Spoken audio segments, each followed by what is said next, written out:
Hello दोस्तों, आज के इस वीडियो में हम एसबीआई की एन्युटी डिपॉजिट स्कीम के बारे में बात करने वाले हैं। अब सबसे पहले हम ये जान लेते हैं कि ये एसबीआई की एन्युटी स्कीम होती क्या है। तो इसमें आपके पास कुछ अमाउंट का रुपीस है, एग्जांपल के तौर पर 20 लाख रुपए, 10 लाख रुपए या कुछ भी अमाउंट का रुपीस। तो ये सारे रुपए आप बैंक को एक साथ डिपॉजिट कर दोगे और हर महीने बैंक उस 10 लाख रुपए में से कुछ कुछ अमाउंट के रुपीस मंथली इंस्टॉलमेंट के तौर पर आपके अकाउंट में जमा करते रहेंगे विथ इंटरेस्ट रेट के साथ। ये जो एसबीआई की एन्युटी डिपॉजिट स्कीम है वो एकदम अपोजिट स्कीम है जो हम लोन लेते हैं बैंक के तुलना में, क्योंकि बैंक से हम जब लोन लेते हैं तब बैंक हमें कुछ अमाउंट का रुपीस सारे हमारे अकाउंट में ट्रांसफ़र कर देते हैं और हर महीने हम उनमें से कुछ इंस्टॉलमेंट के तौर पर इंटरेस्ट रेट के साथ बैंक को पे करते रहते हैं अगले आने वाले कुछ सालों तक। तो अगर आपके पास भी कुछ कॉर्पस अमाउंट है और आप थोड़ा बहुत रिस्क टेकिंग कैपेबिलिटी वाले पर्सन हो और रिस्क लेने की क्षमता अगर कम रखते हो तो आप इस एसबीआई की एन्युटी स्कीम में अपनी अमाउंट को इन्वेस्टेड कर सकते हो। तो क्योंकि इसमें जो आपको इंटरेस्ट रेट मिलेगा वो अराउंड 5.45 से लेके 5.5% के बीच मिलेगा और जो सीनियर सिटीजन्स होते हैं उससे थोड़ा ज़्यादा रेट मिलता है कंपेरेटिवली अदर इन्वेस्टरों की तुलना में। अगर आप इस स्कीम में अपने पैसे को निवेश करना चाहते हो तो जो एलिजिबिलिटी क्राइटेरिया है वो सबसे पहला क्राइटेरिया है आप एक इंडियन यानी कि भारतीय होने चाहिए। अगर आपकी एज 18 साल से कम भी हो तब भी आप इसमें अपने इन्वेस्टमेंट को स्टार्ट कर सकते हो।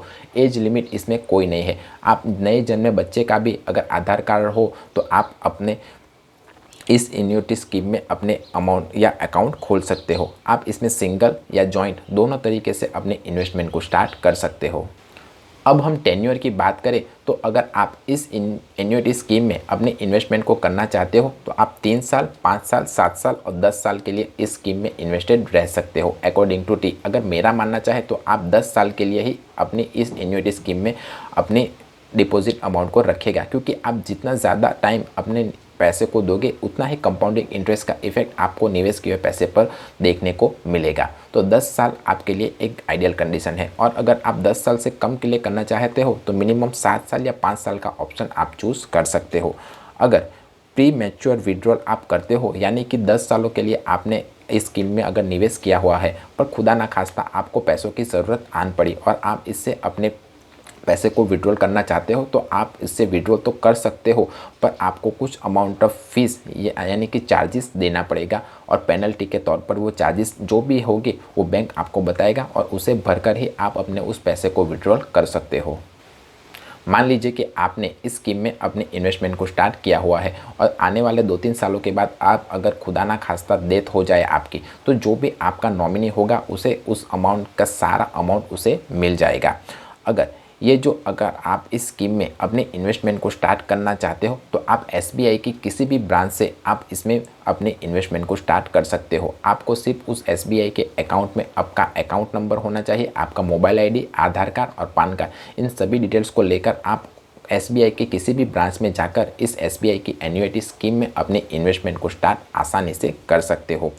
अगर आप इस एन्युटी स्कीम में अपनी इन्वेस्टमेंट को स्टार्ट करना चाहते हो तो इसकी मिनिमम अमाउंट 1000 रुपीज़ है। आप 1000 रुपीज़ से इस एन्युटी स्कीम में अपने इन्वेस्टमेंट को स्टार्ट कर सकते हो और अपर लिमिट कोई नहीं है। आप चाहे तो इसमें 10 करोड़ या 100 करोड़ रुपीज़ भी रख सकते हो, कोई लिमिट नहीं है।